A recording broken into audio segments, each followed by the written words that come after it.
اصحى يا زياد، الحقني يا ابني. في ايه يا تيتا؟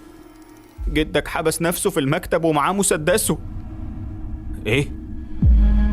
ما بيردش عليا ومش راضي يفتح. الحقه قبل ما يعمل في نفسه حاجة والنبي. افتح الباب يا جدو، انت سامعني؟ افتح لي يا جدو، انا زياد. يا جدو اخرج الله يخليك، لو في حاجة مضايقاك خلينا نتكلم، ولو حاجة مخوفاك فانا هنا يا جدو، ما تخافش من حاجة يا جدو. جدي اتعمل له عزا مرتين في حياته. آسف، قصدي مرة في حياته ومرة بعد ما مات. أنا حضرت واحد بس، العزا الأخير، العزا اللي أنا قاعد باخده دلوقتي. واقف جنب أبويا من صباحية ربنا على باب الشقة، بنسلم على اللي داخل واللي خارج. ولما بنتسأل هو المرحوم مات إزاي، بنكذب، بنقول إنه مات بأزمة قلبية، رغم إننا عارفين إن معظم اللي بيسألونا عارفين السبب الحقيقي، بس عايزين زيادة تأكيد أو فضول. عايزين يعرفوا الراجل المجنون الساكت انتحر ليه. بقولك ايه، اطلع ريح شوية وكل لك لقمة، انت بقالك كتير واقف. اسيبك لوحدك يعني يا بابا؟ ما انت كمان تلاقيك تعبان. ما احنا هنبدل، انا ارتاح شوية وانت شوية، وكده كده اخوك زمانه راجع، بس اخلص قبل ما حد ياخد باله، وبقى عدي على امك شوفها لو محتاجة حاجة. هزيت دماغي بالموافقة وخرجت من باب الشقة، بس قبلها شاورت العز صاحبي اللي قاعد جوه بعيني علشان يجي ورايا. رايح فين؟ هطلع ارتاح شوية، تعال انت كمان علشان تاكل، انت واقف معانا من الصبح. هو حد ليه نفسي ياكل؟ ده جد انا على فكرة. ما انا زعلان على زعلك يا صاحبي. انا الجوع دلوقتي عندي اقوى من الزعل. هتيجي تطفح ولا لا؟ هطفح ان شاء الله، هطفح. طيب اسبقني على فوق وانا هعدي على امي في عزا الستات اللي في شقة عمي وهاجي وراك. عايز سبقني لشقتنا اللي في التالت، وانا وقفت في الدور التاني قدام الباب المفتوح. ما كانش ينفع ادخل على الستات كده، فوقفت على جنب ببص بطرف عيني وبدور على ماما او اي حد اعرفه علشان يناديها لي. ما كانش في حد الحقيقة غير عالية خطيبة اخويا، هي الوحيدة اللي لمحتني وقامت لحد ما خرجت ووقفت قدامي. البقاء لله يا زياد. ونعم بالله. والله رغم اني ما قابلتش جده غير مرة واحدة يوم خطوبتي، بس انا زعلت قوي لما سمعت الخبر. الله يرحمه. لو ماما عندك خليها تكلمني لو سمحتي. طبعا، ثواني. دخلت جوه وغابت عن عيني، وبعدها لقيت ماما جايالي. اتأكدت منها انها مش محتاجة حاجة وطلعت شقتنا. هتفضل باصص فوق كده كتير يا جدع؟ ده السقف اشتكى، ادعي له افيد. على فكرة انا مش زعلان انه مات، دي حاجة متوقعة. جدي كان معدي ال80.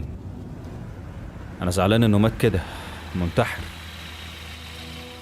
فاهمك والله، انا كمان جدي مات كده، انتحر، حاجة زي كده. مات غرقان في الترعة، لقوه الصبح عايم على وش المية، بيقولوا ان نداها ندهته وهو بيستحمى. ما قدرتش اكتم الضحك رغم المحاولة. عز فضل باصصلي لحد ما خلصت ضحك، وبعدين قال: هي موتة جدي كوميدية قوي كده؟ انت جدك كان بيستحمى في الترعة؟ قال ده كده ما ماتش من نداها، ده مات من البلهارسيا يا متخلف. انت بتتريق على جدي؟ انا غلطان اني قلتلك كل واحد يخليه في جده يا عم. احسن برضو. بس بقولك ايه صحيح، ايه رد فعل خطيبة اخوك واهلها على اللي حصل؟ من ناحية ايه يعني؟ هو ايه اللي من ناحية ايه؟ دي الخطوبة كانت يوم الخميس وجدك انتحر الجمعة، دي اشارة يا زياد، اخوك المفروض يفهم الاشارة. ده انت عبيط بقى، ايه الخرافات دي؟ سبت ايه بقى للي بيستحموا في الترعة؟ انت هتزيد بقى. انا اسف والله، خلاص متزعلش مني، انا سكت لك علشان جدك انتحر بس. كتر خيرك يا محترم. عموما بقى حرصوا شوية من البت دي، انا مش مرتاح لها. انا ليا نظرة في الناس زي ما انت عارف. بعيدا عن اني مش عارف لسه انت بتتدخل في خصوصياتنا ليه. بس عندك حق، انا برضو ما برتاح لهاش، بس اخويا بيحبها فاحنا ملناش دعوة. عز سكت وانا كمان. حل علينا صمت كده قطعته لما انا قلت جدي هيوحشني قوي يا عز. عز ما حاولش يغير الموضوع او يحاول يضحكني او يلهيني تاني، لانه خلاص بقى عارف اللي فيها. مفيش حاجة تقدر تداري الحزن خصوصا في وقت زي ده. الطريقة الوحيدة للخلاص من الحزن هي انك تعيشه، تجيب اخره، تحاول تخلصه وتشبع منه على قد ما تقدر، علشان لو تجاهلته هيكمل معاك كتير قوي، يمكن لآخر عمرك. تعرف ان انا لحد دلوقتي مش عارف اعيط عليه، علشان ببساطة محدش هنا مهتم، محدش كان بيحبه، لدرجة انهم بيحسسوك بالاحراج لو زعلت عليه. جدي كان بالنسبة لهم شيء هامشي، مش مهم حتى نحزن عليه، رغم ان عمره ما اذى حد فيهم، عمره ما عمل حاجة لحد. ساعات بفكر ان يمكن دي هي المشكلة، ان وجوده كان زي عدمه، علشان كده لا كرهوه ولا حبوه، يمكن حتى ما حسوش بيه. تعرف، انا جدي ما كانش بيحب حد قدي، وانا كمان كنت بحبه قوي. قضيت طفولتي كلها معاه بسبب ظروف شغل بابا وماما اللي كانت بتخليهم يسيبوني اغلب الوقت في شقته. ورغم انه كان ساكت طول الوقت وعمري حتى ما عرفت نبرة صوته، بس كنا بنفهم بعض، كأننا اخترعنا لغة ما بيننا محدش تاني بيفهمها غيرنا. كان طيب قوي يا عز، اكتر من اللي كلهم متخيلينه. كانش مجنون زي ما بيقولوا، كان يقضي يومه كله في اللعب معايا وفي الكتابة. اصل جدي كان كاتب موهوب قوي. لما كبرت شوية بقى يكتب معايا، يسألني عن رأيي في قصصه، وكان بيعلمني ازاي اكتب انا كمان. كل اللي هناك دي روايات كتبها. شاورت على ترابيزة مكتبي على شوية ملفات مرصوصين فوق بعض. ودي جبتها منين؟ أنا أول مرة أشوفها. كانت عند جدي تحت في المكتب. أول ما البوليس أعلن إن الوفاة بسبب الانتحار وما فيهاش شبهة جنائية وسمحوا لنا ندخل المكتب تاني، كل واحد دخل يلم اللي يقدر عليه، طبعا بحجة عايزين حاجة من ريحة أبونا، على أساس إنهم بيحبوه قوي. قلت ما بدهاش، اخد انا الروايات بدل ما يرموها. ممكن ابص عليها بصة؟ يمكن جدك يطلع زي كافكا وميلينا ولا حاجة ويدخل العالمية. كافكا وميلينا الاتنين؟ طب هاتهم نبص عليهم، انا كده كده مش فاكر معظمهم. عز نقلهم للسرير وبدأ يقلب فيهم. كلهم كانوا مكتوبين بخط الايد، كل عنوان قصة او رواية كان بيرجع لي ذكريات مختلفة، ذكريات سعيدة، بس بالنسبة لي دلوقتي كانوا في قمة الحزن، لأنهم ببساطة مش هيرجعوا تاني. زياد بص كده، تقريبا دي مش رواية. كان ماسك مجموعة ورق متدبس في بعضه، ومكتوب على الورقة الأولى بخط كبير: مذكراتي بقلم كمال عز الدين السكري. شكلها مذكرات جدك، بس هو جدك كان ايه المثير في حياته علشان يكتبه يعني؟ هو انا ما حكيتلكش؟ حكيت لي ايه؟ ان جدي اختفى في الحرب لمدة 9 سنين، والحكومة اعلنت انه مات، وعملوا له جنازة عسكرية، وبعدها ظهر من العدم تاني. انت بتحور ولا بتتكلم جد؟ والله حصل زي ما بقولك كده، ده حتى اتكتب عنه في الجرايد وقتها. كان ضابط في الجيش ايام النكسة واختفى وقتها، وبعدين ظهر تاني، والمرة دي ما كانش بيتكلم. محدش يعرف هو كان مختفي فين ولا ايه اللي حصل له وخلاه يمتنع عن الكلام من وقتها. ايوه انا عارف ان جدك كان ضابط جيش، بس انت عمرك ما قلت لي على الحكاية دي. خدت المذكرات منه وفريت فيها بسرعة. ما كانتش كبيرة قوي، شوية ورق بادئ بتاريخ محدد وبينتهي بتاريخ تاني، يعني مش شاملة حياته كلها، شاملة سنين محددة. انت ناوي تقراه دلوقتي؟ طب والعزة اللي تحت؟ انت عارف التاريخ اللي في اول صفحة ده تاريخ ايه؟ وريني كده. ده يوم النكسة تقريبا. لا هو فعلا ده تاريخ اليوم اللي جدي اختفى فيه، التاريخ اللي عيلتي فضلت بعدها لمدة 9 سنين فاكرينه ميت. لا ده كده الكلام هيحلو، مش مهم العزا دلوقتي، اقرا وسمعنا. انت شايف كده؟ طبعا ده شكله حل اللغز. اقراها دلوقتي علشان اقراها معاك. يلا اقرا بقى بصوت عالي، خلي عندك دم. ماشي. 5 يونيو 1967 النكسة.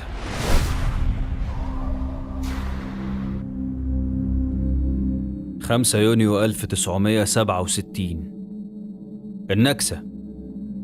قالوا لي بعدين إنهم سموها كده. يومها أميت الفصيلة بتاعتي في صلاة الفجر. كنا 30 واحد على ما افتكر، أو يمكن أكتر شوية. الجنود كانوا متقسمين، جزء بيراقب وجزء بيعمل فطار.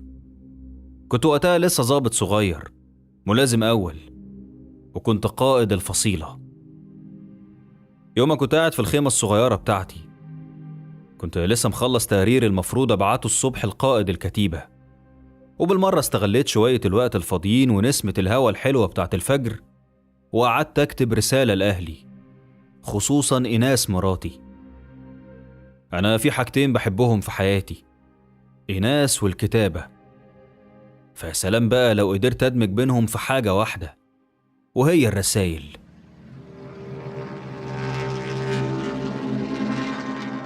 في وسط ما أنا مركز على الورقة اللي قدامي، سمعت صوت بعيد زي صوت طيارة.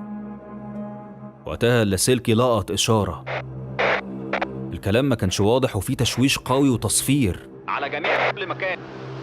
عبر انتشر. صوت الطيارات قرب وبقى أوضح. في صوت هرج ومرج بين الجنود بره. يا فندم يا فندم، في طيران مجهول بيقرب، ايه الأوامر؟ جميع القادات التزم ضبط النفس. ما كانش قدامي اختيار غير إن أتصرف بسرعة وأحمي الفصيلة. الأوامر مش واصلاني، ولو اتصرفت من دماغي هتعاقب، بس مفيش حل تاني. خرجت بره وكان في حالة ارتباك في حركات الجنود. على الخنادق، كله على الخنادق حالا. الكل بيجري ويدوب شايلين بنادق ورشاشات خفيفة. احنا في النهاية جنود مشاة ومعناش العتاد اللي يسعفنا قوي في موقف زي ده. الخنادق نفسها في المنطقة دي سطحية، ومش بالعمق الكافي لحمايتنا من هجوم جوي مباشر. بس ما قدامناش حل تاني، لازم نحاول. الجنود دول في رقبتي. اتوزعوا على الخنادق، ما تتركزوش في مكان واحد.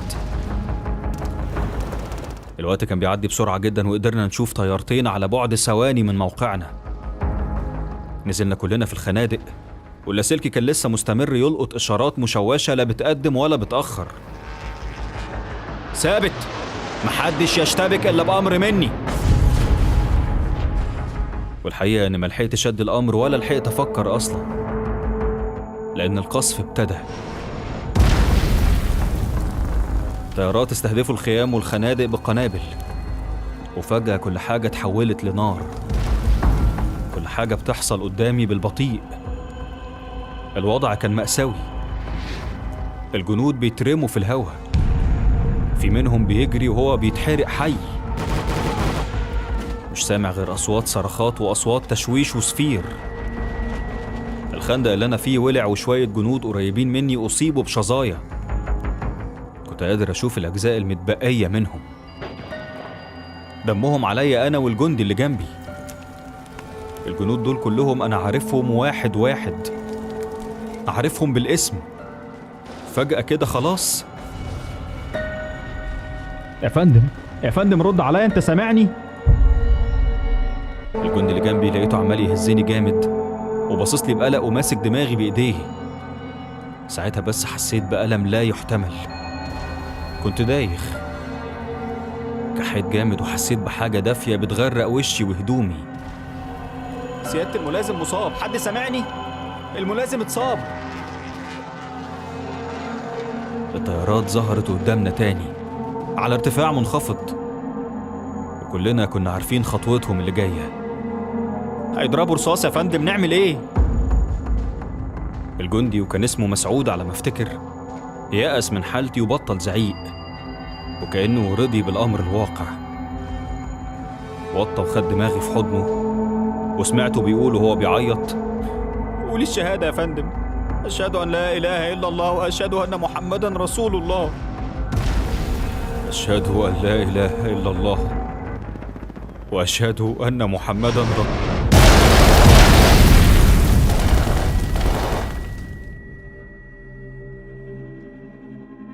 صوت الرصاص كان أسرع وأعلى، ملحقتش أكمل.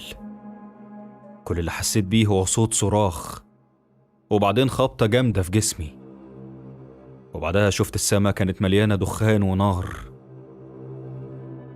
معرفش عدى وقت قد ايه وانا مرمي كده، وساعتها حسيت بغريزة البقاء اللي بيقولوا عليها. لقيتني بستخدم آخر طاقة عندي علشان أهمس، ده اللي قدرت عليه. مش عايز أبقى أموت. سامع لصوتي صدى كأني في مكان مقفول، كأني محدش غيري في الصحراء دي كلها.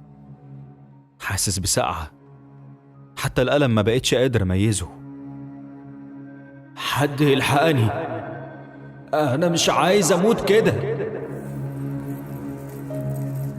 كانت أول مرة في حياتي أسمع رنة خلخالها، وأول مرة أسمع صوتها الهادي المميز: أنا أقدر أساعدك. صوتها كان كأنه جزء من الصدى نفسه. كان غريب بس طمني مع إني مش شايف صاحبته. أنا أقدر أخليك تعيش يا كمال، بس بشرط واحد: لازم تردلي الجميل. موافق؟ موافق. دي كانت آخر كلمة أقولها أو أفتكرها من الموقف كله. كل اللي أنا فاكره إن الدنيا ضلمت بعدها. ما كنتش مدرك أنا بقول إيه ولا هندم بعدها على اللي قلته ده قد إيه. جفوني افترقت تاني، لقيت المكان اتغير.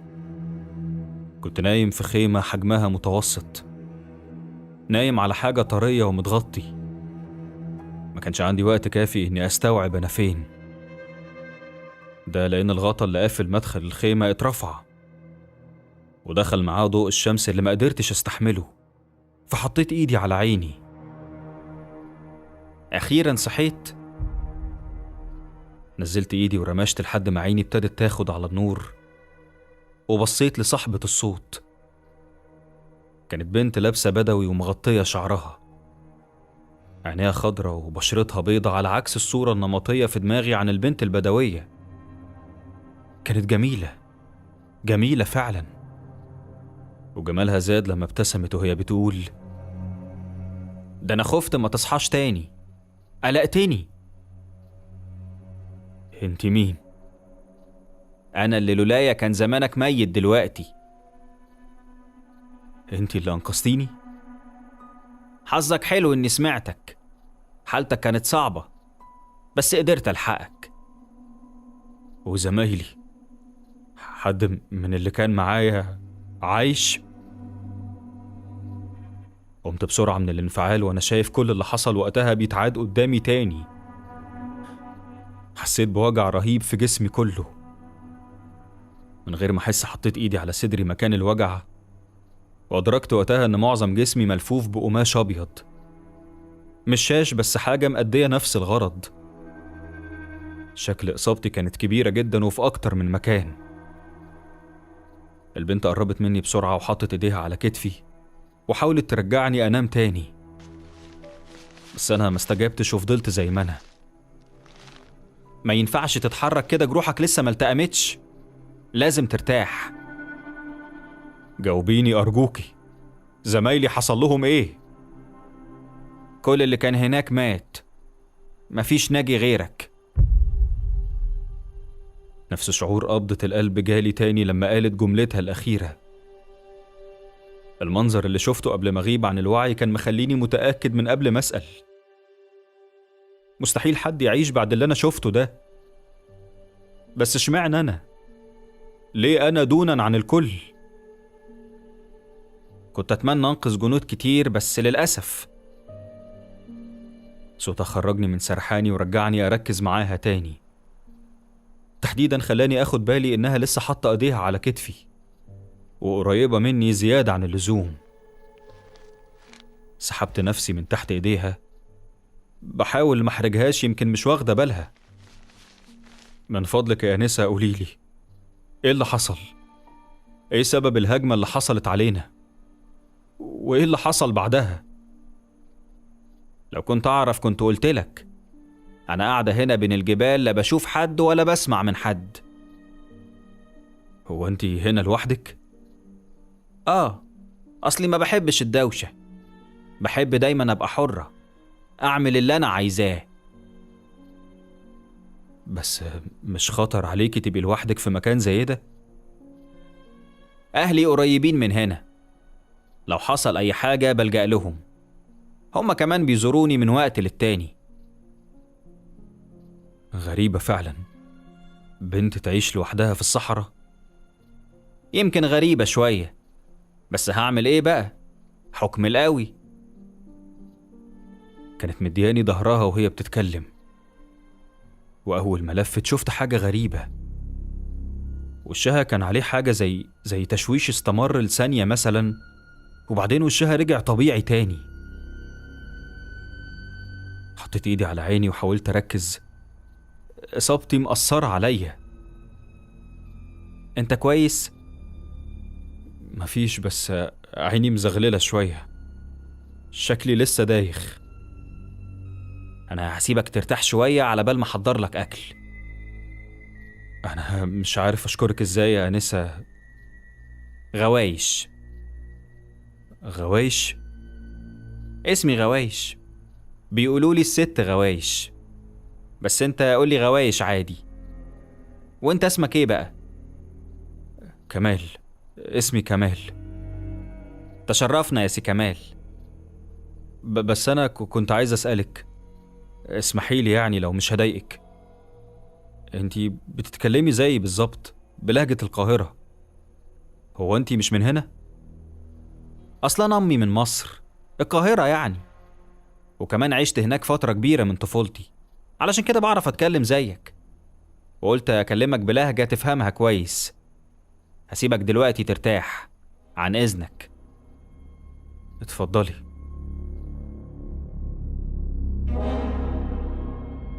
خرجت وقفلت وراها والضلمة حلت تاني، فغمضت عيني وحاولت ارتاح، رغم ان كل اللي نفسي فيه دلوقتي هو اني اخرج من هنا. عايز افهم ايه اللي حصل، ايه سبب الهجمة دي، وهل كانت على كتيبتنا احنا بس ولا كتايب تانية. عايز اعرف في حاجة كبيرة حصلت في سينا ولا لأ. بس طالما الست غوايش دي عايشة هنا عادي يبقى مفيش حاجة زي ما انا متخيل. اصل اكيد لو حصل حاجة كانوا رصدوها هي وخيمتها من زمان. لو بس الألم اللي أنا حاسس بيه ده يقل شوية بما يسمح لي إني أخرج وأسأل بنفسي. بس الموضوع شكله مستحيل دلوقتي، إصاباتي شكلها صعبة. أنا لحد دلوقتي مش قادر أصدق إني لسه حي. عدى وقت معرفش قد إيه قبل ما ألاقي الست غوايش داخلة الخيمة تاني ومعاها أكل.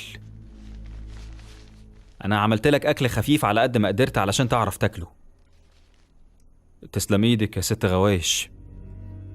أنت هتزعلني منك ليه يا سي كمال؟ قولي غوايش بس، غوايش حاف.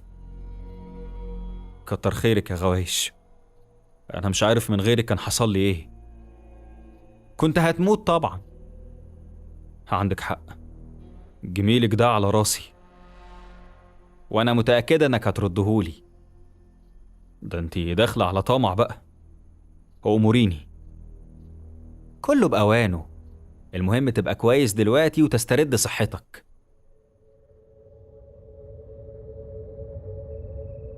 أيام كتير عدت وبدأت يا دوب أقدر أمشي لوحدي. للأمانة غوايش ما كانتش مخلياني محتاج حاجة، كانت دايما بتساعدني وبتخدمني. حسيت إن حسابي تقل قوي وما بقتش عارف هي هتطلب إيه في المقابل كرد للجميل. الخيمة كانت مقسومة لجزئين، الجزء اللي أنا فيه والجزء التاني معرفش عنه حاجة، وده اللي كانت غوايش بتنام فيه. الحقيقة إن غوايش كانت طيبة جدا معايا، مهتمية بأكلي وبصحتي. مشكلتي الوحيدة كانت مع المكان نفسه، في حاجة فيه مش مريحاني. بعيدا عن الوحدة الغريبة اللي موجودة هنا، مفيش حد بيعدي ولا حتى بشوف حيوانات أو بسمع صوتها، رغم إن غوايش قالت لي إن أهلها ساكنين قريب. أنا كنت بلاحظ إن في لخبطة في ساعات اليوم. يعني مثلا حسيت أكتر من مرة إن مواعيد شروق الشمس وغروبها مش مظبوطة، بتختلف من يوم للتاني. ساعات أحس إن النهار بيبقى أطول من الطبيعي، ويوم تاني ألاقيه قصير جدا، كأن المكان ده ليه قواعده الخاصة. في الأول كنت بقول إنه يمكن بسبب إني تعبان وبنام أغلب اليوم، فده مخليني مش مركز ومش مدرك الزمن كويس. بس بعد ما اتحسنت وبقيت فايق، لاحظت كل ده. كمان لما كنت بسأل غوايش عن طريقة تخرجني من هنا علشان على الأقل أبعت لأهلي أطمن عليهم أو أعرف أخبار الحرب، كانت ساعات تقولي لما تخف هوديك، وساعات تانية تقولي إن قريب قوي في حد من أهلها هيجي يطمن عليها، وهتبقى تطلب منه يوديني لأقرب قرية أو مدينة. بس محدش كان بيجي. كنت حاسس إني مسجون في المكان ده، مسجون معاها، تحت إيديها. مرة كنا قاعدين وقت الغروب قدام الخيمة، وغوايش كانت مولعة نار نتدفى بيها، وكانت بتعمل شاي عربي. ادتني كوبايتي ولقيتها جت قعدت قريب مني. قول لي رأيك بقى يا سي كمال. هو مش نفس الشاي بتاع كل يوم؟ لا، المرة دي حطيت حاجة زيادة، دوق وقول لي. الله ينور، فيها حاجة مختلفة فعلا. أنا أهم حاجة عندي إنك تكون مبسوط يا سي كمال. حاولت تمسك إيدي فجأة، فاتخضيت وسحبتها بسرعة. أول مرة تعمل كده. مالك يا كمال؟ أنت في حاجة مزعلاك؟ أنت دايما قلقان. بفكر في مراتي، أصلها وحشتني. مراتك؟ إيناس مش كده؟ وانتي عرفتي اسمها منين؟ لما اتصبت وجبتك هنا فضلت نايم كتير، جاتلك حمى شديدة وكنت بتخرف، وفضلت طول الليل تنادي على واحدة اسمها إيناس، علشان كده خمنت إنها مراتك أو حبيبتك. وكنت كمان بتنادي على واحد اسمه علي. علي ده ابني الوحيد، عنده 3 سنين بس. شكلك بتحبهم قوي. دول حياتي كلها، أنا ولا حاجة من غيرهم. كل اللي نفسي فيه إني أخرج من هنا في أسرع وقت وأروح لهم. مراتك دي حلوة؟ أحلى مني يعني؟ السؤال صدمني شوية، لا شوية كتير. بصيت لها باستغراب وفضلت ساكت. جاوب يا سي كمال، ما تخافش. هي في نظري أجمل ست في الدنيا. في نظرك آه. طب ما تجيبش سيرتها تاني. نعم؟ مش فاهم. ايه اللي مش فاهمه؟ بقولك ما تجيبش سيرة مراتك دي تاني قدامي، أنا بغير. بتغيري؟ انتي مجنونة ولا ايه؟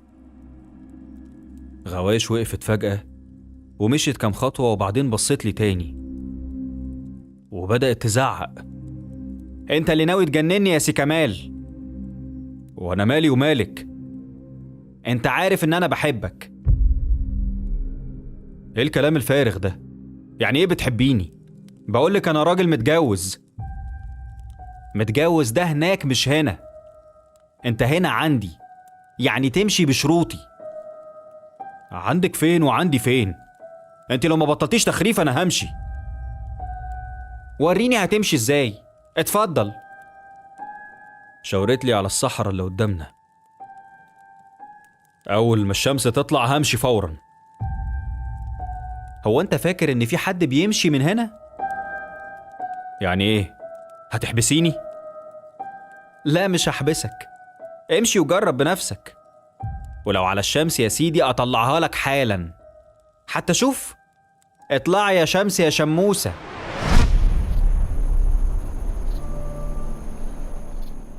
الضلمة اللي كنا فيها اتحولت في ثانية لعز الظهر. أنا مش عارف حتى أوصف اللي حصل. المشهد اتغير في ثانية زي مشاهد أفلام السيما. كنا في حالة وبقينا في حالة في ثانية واحدة. وقعت من مكاني على الأرض من الصدمة، وبدأت أزحف على الرملة بظهري علشان أبعد عنها. غوايش كانت واقفة بتبصلي ومبتسمة باستمتاع أو تشفي. أعوذ بالله من الشيطان الرجيم. انتي إيه؟ مش محتاجة فوازير يا كمال، الأمور واضحة زي الشمس اللي أنا لسه مطلعها لك دي. انت جنية، شيطانة. اجري يا كمال، اجري لو عايز تخرج من هنا. الفرصة ما بتجيش غير مرة واحدة. اجري. ما استنتش، قمت وبدأت أجري فعلا. اتكعبلت كتير قبل ما أظبط نفسي وأجري في الاتجاه المعاكس للخيمة. التراب كان عائق كبير قدام سرعتي، وده طبعا بالإضافة لإصاباتي اللي لسه ما تعافتش منها بشكل كامل. كل شوية كنت ببص ورايا، والغريبة إني ما كنتش بشوف حاجة. مفيش أثر لغوايش أو لخيمتها، مفيش حتى ضوء أو دخان للنار اللي أنا لسه سايبها مولعة.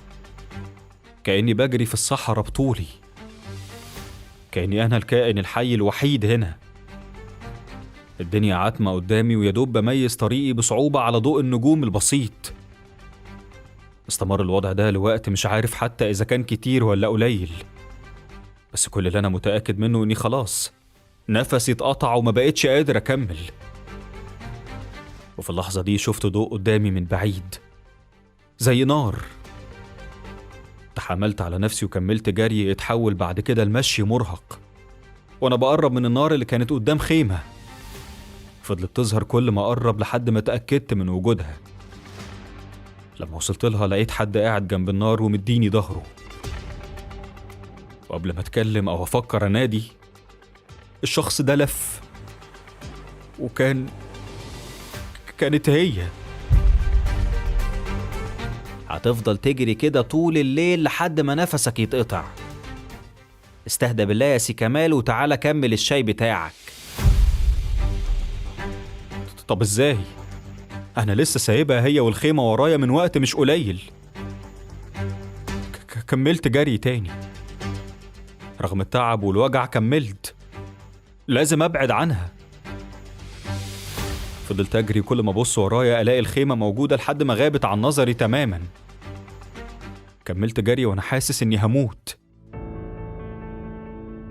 طول فترة جري كنت بشوف الخيمة على يميني أو على شمالي، وأشوف غوايش قاعدة قدامها بتبصلي في صمت وهي بتشرب الشاي. وكل ما الخيمة تغيب عن عيني ألاقيها بتظهر من جديد قدامي، كأني بلف في دايرة. الفاصل ما بينهم بقى تقريبا مش موجود، لدرجة إن الخيمة ما بقتش تغيب عن عيني ولا لحظة واحدة. طاقتي خلصت وأعصابي انهارت. وقعت على الرمل، غمضت عيني جامد، مش عايز أشوف حاجة تانية.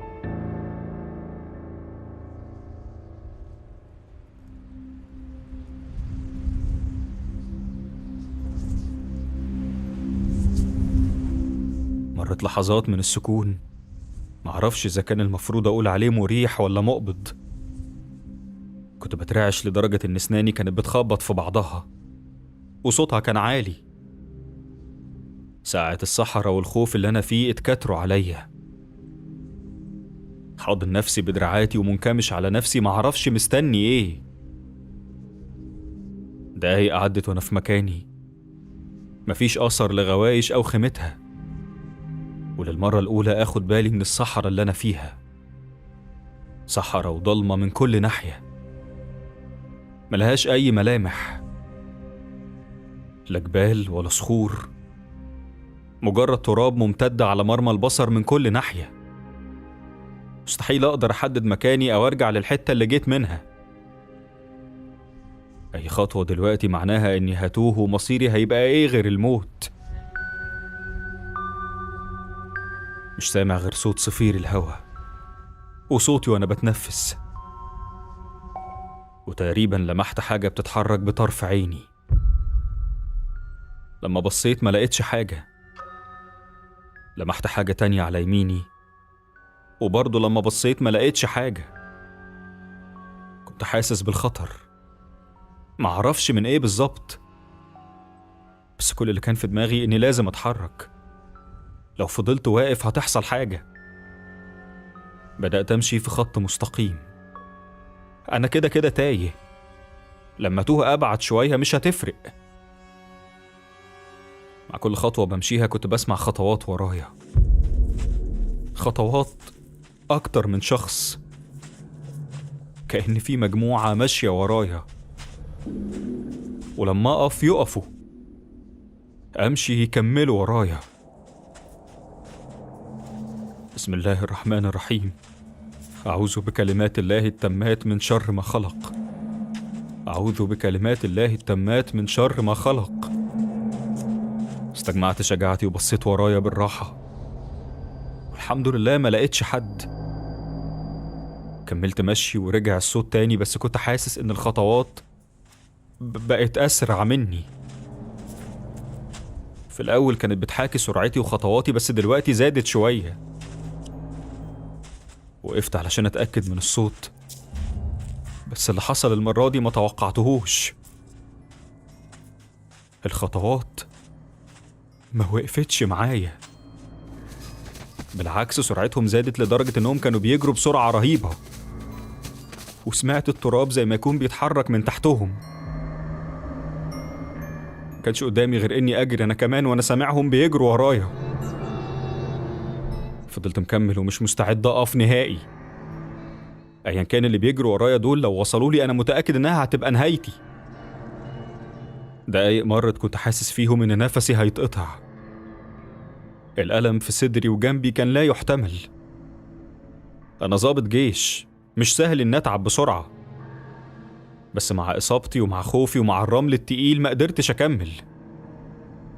وفجأة لقيتني بقع من غير مقدمات، والصوت اللي ورايا ما وقفش، فضل يقرب بسرعة مش طبيعية.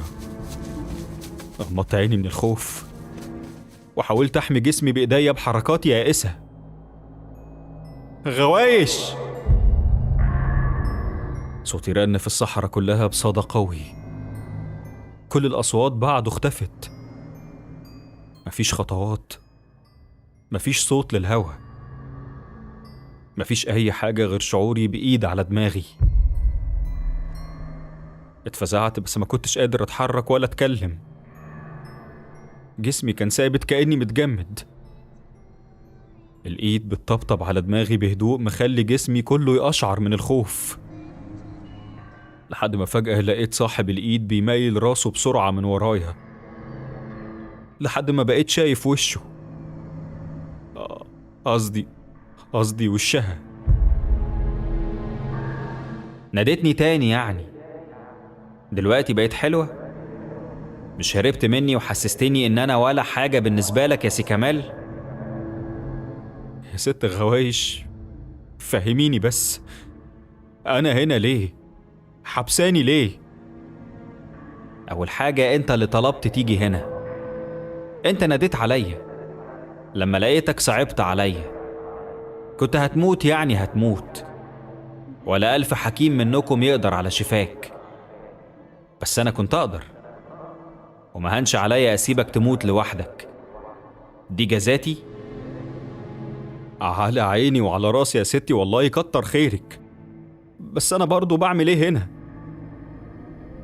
هو أنت مش قلت إنك هترد الجميل يا سي كمال؟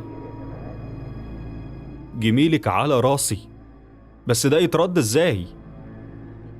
بإنك تفضل معايا هنا. ما ينفعش، سبق وقلتلك إن أنا عندي عيلة وعيال، ثم يعني وجودي هنا هيفيدك في إيه؟ مش فاهم. أقولك، أنا عايزاك تتعهد لي إنك تساعدني. مش فاهم. ببساطة إننا نكتب حاجة زي عقد، بنسميه عهد، يبقى بيني وبينك. شروطه إني أسمح لك تخرج من هنا وترجع لحياتك وعيلتك، مقابل إنك تقضي فترة محددة هنا كل سنة، فترة صغيرة ما تخافش. ولما أطلب منك حاجة تعملها لي تنفذ من غير نقاش، وأنا في المقابل هحقق لك أي حاجة تتمناها، وأمدك بقوة ما يحلمش بيها أي إنسان. والشرط الأخير إنك تتجوزني، دي أركان العهد. هتجوزك؟ الزواج هو أهم شرط في النوع ده من العهود. الزواج عندنا رابط مقدس بيأكد إن العهد اللي بينا لا يمكن ينكسر. عندكوا؟ وانتوا مين بقى إن شاء الله؟ هجاوبك مع إنك عارف، لكن حاضر يا سيدي، أنا جنية يا كمال. لا واضح طبعا. هو في إنسي يتجوز جنية؟ كمان انتي عايزان أمضي إني أبقى خدامك العمر كله؟ انتي بتحلمي. أنا راجل عارف ربنا كويس، وطريقك ده أنا متأكد إنه طريق كفر وسحر. انسي يا غوايش، انسي. يا كمال يا حبيبي، أنا مش بسألك عن رأيك، أنا بقولك اللي هيحصل. أنت ما تقدرش ترفض. إيه؟ هتحبسيني فين المرة دي؟ أنا مش مضطر أحبسك. شاورت بإيديها لتحت، ولما بصيت لقيت بركة مية صغيرة ظهرت ما بينا. معرفش ظهرت إمتى. بص كويس وقول لي شايف إيه. لقيت المية بتتحرك كأنها بتغلي، لدرجة إني رجعت لورا وكنت خايف تحرقني. بعدين هديت وبدأت تتكون صورة على سطحها، صور بتتحرك. شفت إيناس مراتي شايلة علي ابني غرقان في دمه، كانت شايلاه وبتجري وهي بتعيط. علي، يا علي. مش هيسمعك، ابنك بين الحياة والموت، وعلشان ما كنش بكدب عليك هو أقرب للموت. انت اللي عملتي فيه كده؟ ده قدره يا كمال، بس أنا أقدر أنقذه زي ما عملت معاك. وزي ما أنت عارف أنا ما بعملش حاجة من غير مقابل. انت ايه؟ حرام عليكي. وافق يا كمال وابنك حبيبك هيبقى صاغ سليم. انت كدابة، ده وهم عفاريت. جايز يبقى وهم وجايز يبقى حقيقة. تحب تراهن؟ أراهن على حياة ابني؟ على رأيك يا سي كمال، هو في حد برضه يراهن على ضناه؟ الموضوع مش محتاج تفكير. انت شطانة. أنا الشيطانة اللي في إيديها حياة ابنك يا كمال.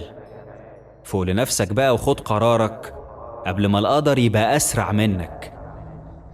ها، موافق؟ موافق.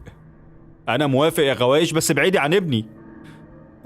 رجعيه، ما تسيبيهوش يموت. ما تخافش، أنا ما برجعش في كلمتي. ابنك هيبقى بخير وهيفضل في أمان طول ما أنت بتسمع الكلام.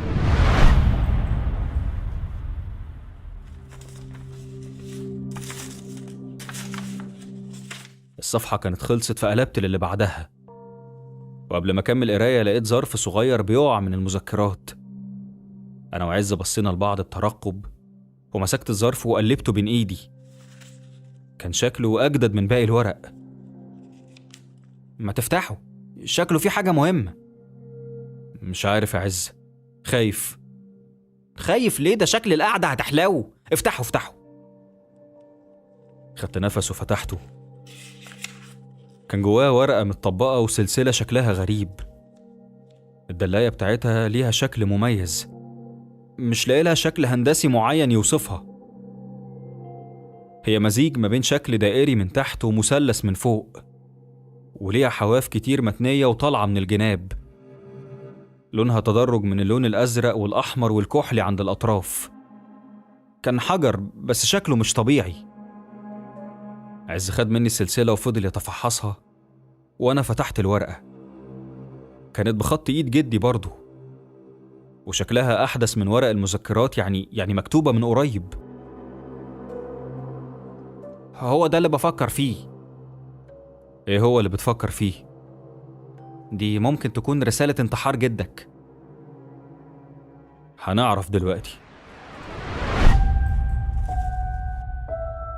أنا معرفش بالظبط مين هيقرأ الكلام ده أو مين هيقرأ مذكراتي، بس اعتبر دي رسالة تحذير. غوايش رجعت، خدت شكل جديد، دخلت جوه أهلي المرة دي. أنا حضرت خطوبة حفيدي، خطيبته اسمها عليا، جت في وسط الأغاني والرقص تسلم عليا، ومن وسط الصوت العالي قالت لي: وحشتني يا سي كمال، كنت فاكرني مش هعرف أوصل لك؟ بعدها سابتني ومشيت. ما كنتش عارف أتصرف إزاي. بعد كل المحاولات والخوف والسكوت، غوايش رجعت، قدرت تسمع صوتي تاني. أرجوك يا اللي بتقرأ كلامي ده، خلي بالك من البنت اللي اسمها عليا. غوايش مسيطرة عليها، أو يمكن تكون عليا ملهاش وجود أصلا. ممكن عليا تبقى هي غوايش. غوايش دلوقتي عايزة التميمة، عايزاها علشان تكسر العهد اللي أصلا بقى ضعيف جدا من وقت موت أمها. علشان كده قدرت تلاقيني، لأن اللي كانت بتحميني ماتت. أرجوك احمي التميمة اللي في الظرف ده. طول ما التميمة مع حد من نسلي، غوايش ما تقدرش تاخدها إلا لو هو سلمها لها بنفسه. محدش يديها التميمة. أنا حاسس يا زياد إن أنت اللي هتقرأ مذكراتي. أرجوك يا ابني ما تديهاش التميمة، ما ترجعش الشر تاني، ما ترجعش غوايش. غوايش خيرتني بين العهد وبينكم، وأنا خلاص اخترت. العهد ما بينتهيش غير بموتي، وأنا قررت إنه لازم ينتهي. عشان كده أنا لازم أموت. وبتتريق على جد أنا علشان ندهته النداهة؟ ده أنت جدك كان في الباي باي خالص، مع كامل احترام يعني. ومع كامل احترامك ليه؟ هو جدي طول حياته كانوا بيقولوا عليه مجنون. بس احنا كان المفروض نقرا الورقة دي بعد ما نخلص المذكرات علشان نفهم. انت عارف ان عمي علي فعلا حصلت له حادثة وهو صغير، مسببه له مشاكل لحد دلوقتي، وكان هيموت بسببها. دي الحادثة اللي غوايش هددت بيها جدي علشان يوافق على العهد. ده برضه مش دليل على حاجة يا زياد. طب والسلسلة دي كمان مش دليل؟ مش عارف اقولك ايه. خلينا على الاقل نكمل المذكرات للاخر، وبعدين نبقى ناخد موقف. سمعت صوت باب الشقة بيتفتح من بره، وبعدين لقينا باب الأوضة بيتفتح علينا مرة واحدة لدرجة إننا اتخضينا. لا إراديا خدت السلسلة من عز وخبيتها هي والورقة تحت رجلي وأنا قاعد. أنا آسفة جدا، مش قصدي أدخل هنا، أنا كنت فاكراكم تحت. آسفة إيه؟ إيه اللي مدخلك أوضتي أصلا يا عالية؟ مين اداكي مفتاح الشقة؟ طنط بعتاني أجيب حاجة. حاجة إيه اللي هتجيبيها من أوضتي؟ خلاص بقى زياد، ما حصلش حاجة لكل ده، هتلاقيها اتلخبطت في الأوضة. أيوة أنا اتلخبطت، أنا كنت عايز أجيب كوبايات من المطبخ وأنت علشان أوضتك جنبه خلاص يا عالية، حصل خير. اتفضلي شوفي أنت رايحة فين. هو أنتوا خبيتوا إيه أول ما دخلت؟ اتفضل، دي كمان هتحقق معانا. أختنا الكبيرة يا عم، وخايفة على مصلحتنا ما يجراش حاجة. أنت عبيط يا عز. أنا شفت السلسلة اللي خبيتوها، كانت سلسلة صح؟ أنا متأكدة إني شفتها. أيوة، عايزة إيه يعني؟ ممكن أشوفها؟ شكلها مميز قوي، عايز أشوفها. بفكر أجيب واحدة شبهها. لا، دي بالذات مفيش شبهها خالص، اللهم احفظنا. يعني إيه؟ مش فاهمة. بس يا عز لو سمحت ما تتعبنيش أنت كمان. علي قربت مننا ومدت ايديها ليا كأنها مستنياني اديها السلسلة بجد. هبص بصة بس. قلتلك لأ، انت بالذات مش هتلمسيها. يا زياد، انت مصدق كلام جدك بجد ولا ايه؟ عز، اكتم. عليا بصت لي بهدوء غريب، نزلت ايديها جنبها وابتسمت، لفت من غير ما تتكلم ومشيت ناحية باب الأوضة، وحسيت إني عايز أتأكد من اللي في دماغي، حتى لو الفكرة تبان ساذجة ومحرجة، بس هو أنا يعني هخسر إيه؟ مسكت السلسلة في كف إيدي وضغطت عليها، ووقفت وقمت منادي: غوايش. عليا وقفت، التفتت ببطء، وكانت لسه مبتسمة، ابتسامة تبان عادية، بس لأ، البنت دي فيها حاجة بتخليني خايف، أو على الأقل قلقان. طب ما أنت عارف أنا مين أهو، بتماطل ليه بقى؟ ايه التهريج ده؟ بماطل؟ التميمة، أنت عارف إن أنا هنا علشانها، هاتها ويا دار ما دخلك شر. على جثتي. ما تكبرش الموضوع قوي كده يا عم المحارب، انت مالكش دعوة بحاجة اصلا، دي حاجة قديمة بيني انا وجدك، ما تخليش الجلالة تاخدك وتدخل في مواجهة انت اضعف من انك تبقى قدها. هات التميمة يا زياد، بلاش تزعل غوايش. انسي، انا هنفذ وصية جدي، همنع شرك. عليا ربعت ايديها وضحكت ضحكة طويلة كأني قلت لها نكتة، وبعدين ركزت في عيني وقالت: ماشي، خلينا نتسلى، بس خلي بالك، انت كده بتفتح على نفسك باب اخره مش هيعجبك، حرب انت مش قدها.